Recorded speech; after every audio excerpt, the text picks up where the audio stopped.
At ano naman daw po ang masasabi, no, ni Senator Tito Soto doon po sa bagong speaker, mga bossing. Sabi nung pinsang ko, sabi ni Sunshine Channel, naku, pipinsanin ko talaga to pagpunta ko Singapore. Sandro ako. Sabi ni Maxip, Sandro ako. Sabi ni Annabel, Sandro daw. Mga bossing, mas bata si Sandro. 'Di ba? Pero mas halata na may utak kesa doon sa ating Vice Presidente. Okay, rekta na tayo dito. Ano po ang masasabi ni Tito Soto, mga bossing, doon sa bagong House Speaker? Ayan o. Game! Speaker Romualdez, may pag-uusap ba between you and him before he resigned? Wala namang pag-uusapan ng sinasabi ng mga DDS na tuta. Si Vicente Soto, na Senate President ni Martin Romualdez, wala naman daw pag-uusap. Diba? Hindi, style ng mga ano yan, ng mga kapwa niya senador na tuta. Anong tuta? Sinagot sila ni Senate President. Sinagot sila ni Senate President, mga kababayan, anong tuta? Ako, si Marcos, si Romualdez, ang tuta ko. Di ba? Pinagkumpulan pa nila. Si Bato, meron pang, parang nung time show, isir.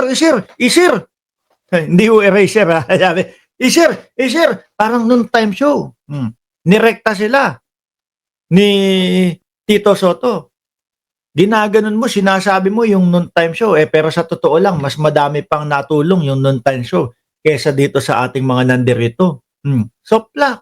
Biglang parang gusto nang lumuhod ni Bato de la Rosa. Pag-uusap about that, except during the birthday lunch of President Marcos, I was already overhearing from the other. Sabi ni FF, live! Hindi. Isipin mo na lang, isa-shoutout kita sa replay, okay? Members of the House that they were asking Boji to consider the speakership. Sir, ano expectations niyo po kay Congressman Boji? It's a very good choice. Very good choice daw, mga kababayan. Ako nga, sabi ko sa inyo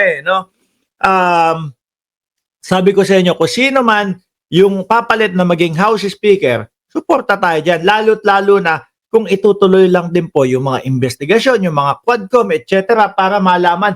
At yung nakikita naman po natin ng mga investigasyon, mga bossing, kumbaga, mas patas naman po kaysa doon sa Senado, mga kababayan. Sa Senado, wala No? 2022 hanggang 2025 lang ang ilagay nyo dyan sa susulat nyo. Walang ganon. Doon sa Congress, lahat kasama. For the congressman, it's a very good record. He's been vice mayor, mayor, congressman, governor, vice governor, congressman ulit. And in all those years, no bad record. You think he'll be a Saka meron kaming biro Meron kaming biro nila Amy. Being vice governor, governor ka muna, ang tatlong term, tapos naging vice governor ka kaya dito, Sandro, bata pa, may asal. Di tulad ng matatandang Duterte, sabi ni Casper Sin. Oo, totoo. Mabait ka. Para matolerate mo sino dito. You think Sabihin, mabait ka. you think he'll be a capable leader of the House? Oh yes. Very, I'm sure he's capable and it'll be good for the House. Sir, do you know? Kaso yung mga DDS, umiiyak pa din daw ho. Wala na nga si Martin. Parang si Martin lang din daw umupo. Narinig nyo yung sinabi ni Kiko Barsaga na next year daw ho, mga kababayan, is may issue na naman daw hong ganun. Kakaupo pa lang, meron ng mga nasasabi yung mga DDS, no? Do you know him personally, SP? He was my party mate. He's originally NPC from before. Nako, baka sabi ni Mark Estacador, di din, boss Mark, kung Duterte mananalo, di may bawal 2022. Below. Baka pagka Duterte ang nanalo, yung 2016 hanggang 2022, baka yan, holy years yan para sa kanila. Idideklara, holy years, no? Sabi ni Happy Vlog UAE, mabait po si Kong D. Bilang taga Isabela, alam ko mabuti siyang tao.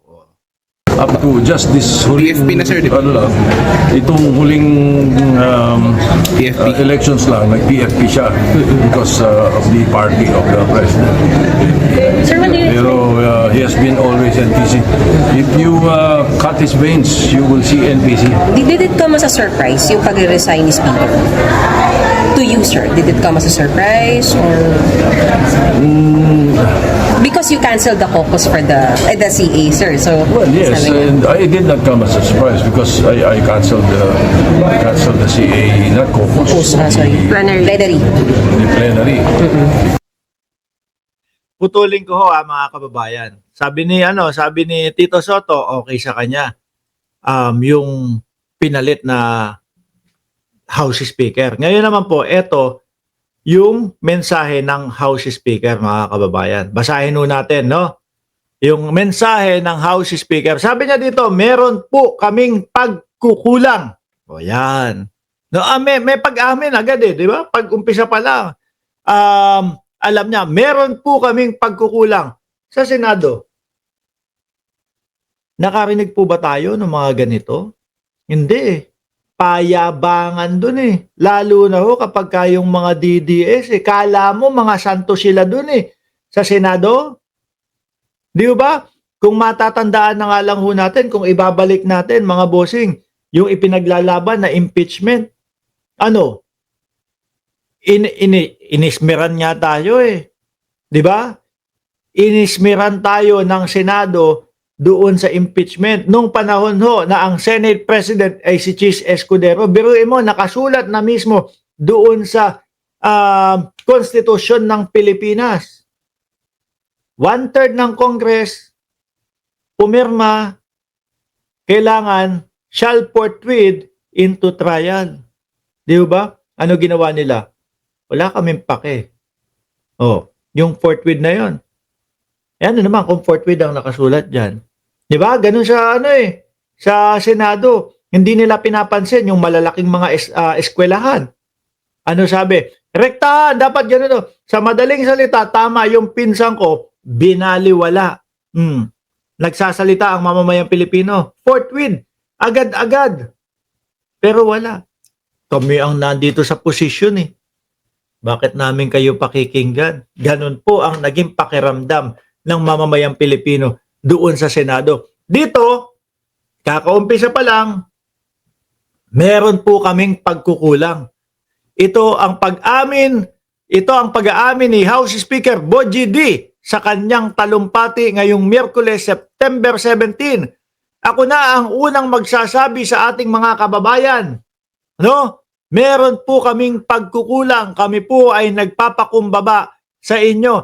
At si Martin Romualdez, mga bossing, tingnan nyo, puro lang mga bintang, walang ipinapakitang ebidensya, walang inilalatag. Pero ano ginawa ho? Bumaba. Di ba?